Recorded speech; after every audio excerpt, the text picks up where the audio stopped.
On July 4th, there was 7 people killed here.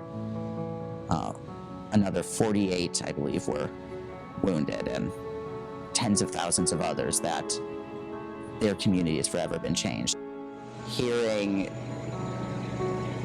a loud bang happen right near me.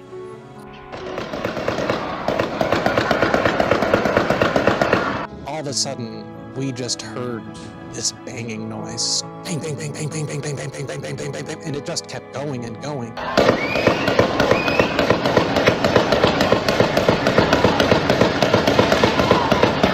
We arrived and we were just about to walk. We heard the shots ring out. We thought they were firecrackers. That's kind of when I lost it in the car, just kind of realizing everything that happened. And at that point, as soon as I was in the car, that's when my phone started blowing up.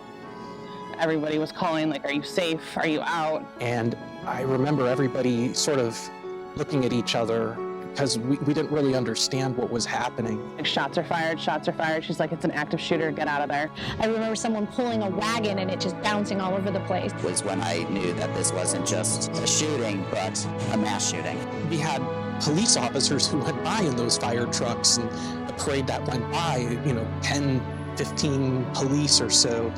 And you think, well, if it was gunfire, how could it just keep going and going? We didn't know if someone was behind us. We didn't know if someone was chasing us. We didn't know anything. People were just screaming and wailing and crying and carrying children. Our immediate thing was to run and cut through the park. So there was definitely that, well, what if that was his or their idea? Because at that point, we didn't know it was just one person. It started to strike me and sink in that this wasn't abnormal in America anymore.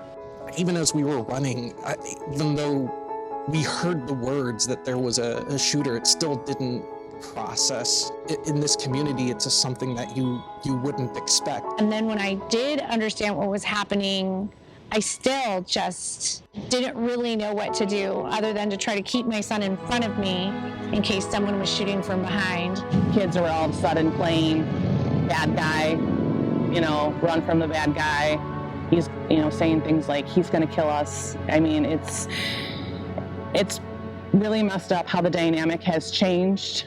We're just completely stunned because the shooter's mom lives a block and a half from our house. I would say, just like how I was fooling myself, you're fooling yourself if you think that this can't happen where you live. If it can happen here, it can happen anywhere. And I'm sure that's what every other community has said. And I put together a petition on change.org to help start making people aware of this bill. I put together a group on Facebook where people could start collaborating with one another.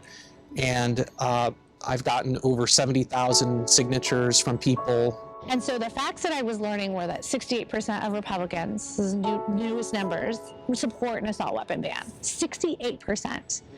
Mass shootings are carried out by shooters who have obtained assault weapons legally. The velocity of which an assault weapon bullet hits the body is so powerful, it can liquefy a person's organs. One of the things that strikes me, about this community, and I'm sure, many other communities I've gone through this, is the sheer amount of love that exists.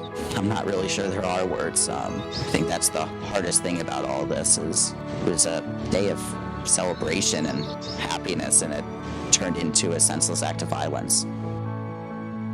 It's literally the things that nightmares are made of.